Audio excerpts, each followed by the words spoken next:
فرمایا تمہاری آوازیں بھی میرے نبی کی آواز سے اونچی نہ ہوں، آواز بھی اونچی. تم دیکھیں نا ہمارے ہاں ادب کیا ہے بھلا آج کل. میں کسی شخص سے اگر پوچھتا ہوں کہ ادب، وہ کہتے جی الحمدللہ میں ادب کرتا ہوں. مثلاً کیا ادب کرتے ہیں؟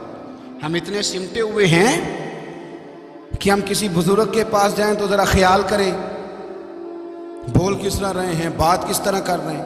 یہ سوچا ہم نے اپنے والد کے سامنے، استاد کے سامنے، مرشد کے سامنے ہمارا طریقہ کیا ہے، علماء کے سامنے، مشائخ کے سامنے آواز کا خیال رکھنا کہ کہیں ان کی آواز سے آواز بھی اونچے نہ ہونے پائے.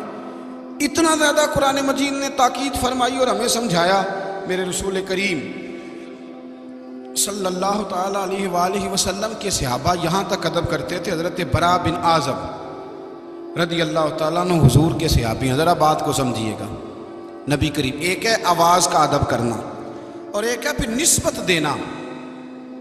ہمارے ہاں تو نسبت دی جاتی ہے نا تو بڑی آسانی سے. حضرت برا بن عازب نا، ایک شخص نے ان سے سوال پوچھا کہ کس کس جانور کی قربانی ہو سکتی ہے اور کس کس کی نہیں ہو سکتی. سوال پوچھا. اب حضرت برا بن عازب کہنے لگے نبی پاک صلی اللہ علیہ وسلم نے ہمیں بتایا تھا کہ اونٹ کی بھی ہو سکتی ہے. حضور نے انگلیوں پہ گن کے بتایا تھا. اور حضور نے فرمایا تھا گائے کی بھی ہو سکتی ہے، بکرے کی بھی ہو سکتی ہے. یوں کر کے انگلیاں دکھا رہے. بھئی ایسے حضور نے، توجہ کرنا، ایسے لوگوں کو توجہ کرانے. بھئی یوں حضور نے بتایا کہ اس طرح حضور نے انگلیوں سے بتایا کہ اونٹ کی بھی ہو سکتی ہے، گائے کی بھی ہو سکتی ہے. پھر فوراً نا بات کرتے کرتے حضرت برا بن عازب صحابی ہیں، بات کرنے کرتے انگلیوں کی طرف دیکھا، پھر صحابہ کی طرف، پھر انگلیاں، پھر صحابہ، پھر آنکھوں میں آنسو آ گئے اور کہنے لگے یار میں نا حضور نے انگلیوں پہ گن کے بتایا تھا تو بتا رہا ہوں، ویسے میری انگلیاں نبی پاک کی انگلیوں جیسی نہیں، ویسے میری انگلیاں حضور کی انگلیوں کی طرح کی نہیں. وہ تو حضور نے گن کے بتایا تھا تو میں بھی، ورنہ میری انگلیاں تو امیر حرم نہ فقیر بے نوا، تو کجا من کجا میری اس طرح. یار ہم بھی تو تشبیہ دیتے ہیں نا، روز اشارے کرتے ہیں، استعارے کرتے ہیں، لوگ تو کر کر کے دکھاتے ہیں. فرمایا نا میری انگلیاں حضور کی انگلیوں کی طرح کی نہیں ہیں. توبہ توبہ، میری انگلیاں بات کرتے کرتے کہاں کہاں ایک ہے کہ نیکی کر رہے ہو، پرہیزگاری کر رہے ہو، اس میں بھی آگے نہیں گزرنا. اور پھر اپنی آوازوں کا ادب، ہماری آواز بھی آواز سے آگے نہ چلی جائے. اور پھر یہ کہ آپ نے جب اشارہ دیا، تشبیہ دی، اس چیز کا بھی ادب ہے کہ بھئی میری انگلیاں حضور کی انگلیوں کی طرح کی نہیں ہیں. اور پھر اتنا ادب، ہم نہ پہلی سیڑھی نہیں چڑھے ادب کی. حضرت غوث اعظم رضی اللہ تعالیٰ عنہ سے کسی نے پوچھا تھا حضور دین کو 2 لفظوں میں آپ سے پوچھیں تو دین کیا ہے؟ تو آپ نے فرمایا 2 لفظوں میں پوچھنا ہے تو دین سارے کا سارا ادب کا نام ہے. ہمارے زمانے میں نا بے باکی کا دور ہے. 2-4 مسئلے کسی کو آتے ہیں تو وہ آ کے نا تو بتانا ضروری سمجھتا ہے. اس کو پتہ نہیں کہ میں کیا بات مجھے کرنی ہے کیا نہیں کرنی. امام غزالی رحمۃ اللہ علیہ کہتے ہیں میں اپنے شیخ کا مرید ہو گیا. تو ایک شخص ان سے مسئلہ پوچھنے آیا مرشد سے،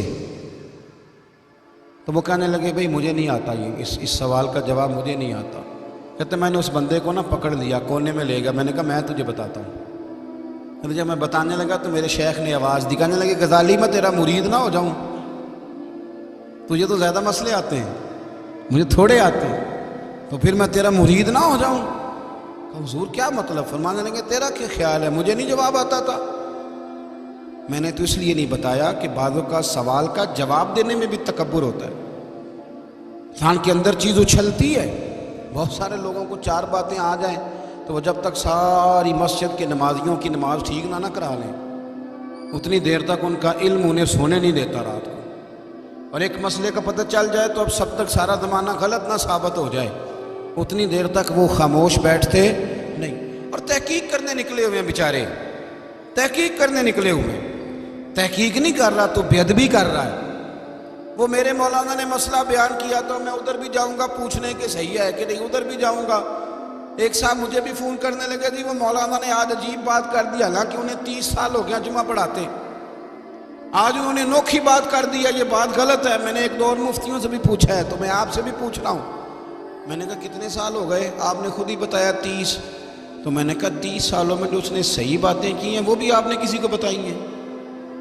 30 سالوں میں ایک غلطی بھی تو بندے کو لگ ہی جاتی ہے نا۔ مہربانی کر یار، جو انہوں نے باقی ساری صحیح بتائی ہیں ان کا ذکر کر، یہ تو بے ادبی ہے۔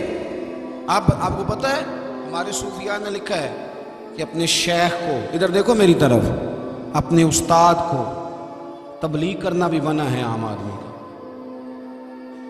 آپ جا کے استاد جی کو نہیں کہہ سکتے کہ اٹھے نماز کا ٹائم ہو گیا۔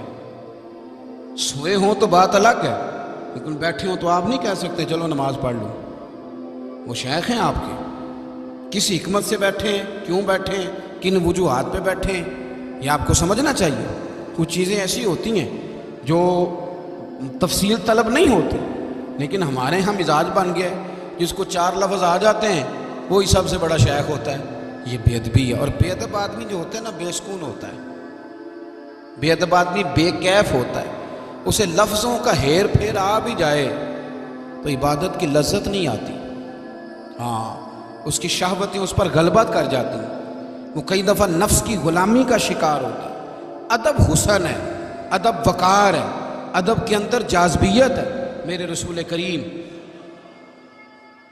نبی رحمت رسول اکرم صلی اللہ تعالی علیہ وسلم کے صحابہ، حضور بہت سارے آداب بتاتے نہیں تھے کہ اس طرح کرو، لیکن جب آپ نے ادب کرنا ہو تو پھر ادب آ بھی جاتا ہے۔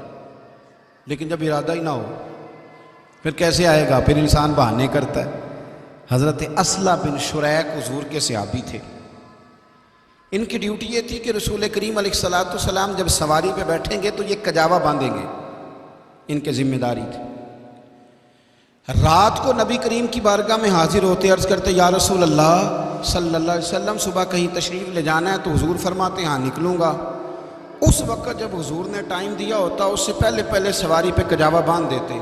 ٹھنڈ کا موسم تھا، رات کو حاضر بارگاہ ہوئے، حضور یا رسول اللہ صلی اللہ علیہ وسلم صبح کہیں جلوہ فراز ہوں گے۔ حضور فرمانے لگے فجر کی نماز کے بعد ایک جگہ جانے کا ارادہ کرتا ہوں، ارادہ رکھتا ہوں، جاؤں گا۔ صبح محبوب کریم علیہ السلام جب فارغ ہوئے نماز سے تو بار گھوڑا تیار تھا، کجاوا بندھا ہوا تھا، حضور بیٹھے چلے گئے۔ بڑے مہربان ہیں رسول کریم، کوئی غلامی کرے صحیح حضور اس کا خیال بھی رکھتے ہیں اور نظر کرم بھی فرماتے ہیں۔ حضور واپس آئے تو فرمایا ذرا اصلہ بن شریک کو تو بلاؤ۔ وہ حاضر ہوئے تو محبوب فرمانے لگے آج کجاوا تو نے نہیں باندھا۔ ان کی تو موج بن گئی، ان کے تو بارے نیارے ہو گئے، خوشی کی انتہا نہ رہی، پھولے نہیں سماتے، رو پڑے، کہنے لگے محبوبہ اس کا مطلب ہے آپ کو پتہ ہے میں کس طرح کر کے باندھتا ہوں؟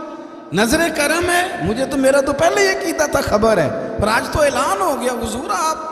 فرمایا ہاں تیرے باندھنے کا انداز ذرا اور ہوتا ہے، آج ذرا اور ہے، تیرے باندھنے کا انداز اور ہے۔ یہ کچھ نکموں کی عادت بھی پڑ جاتی ہے نا، بعض مشائخ کو ہوتے نکمے ہیں پر ان کی عادت ہو جاتی ہے۔ اب کیا کیا جائے، روز کچھ چہرے دیکھے جائیں تو کبھی کبھی چھٹی کر لیں تو مسئلہ بن جاتا ہے۔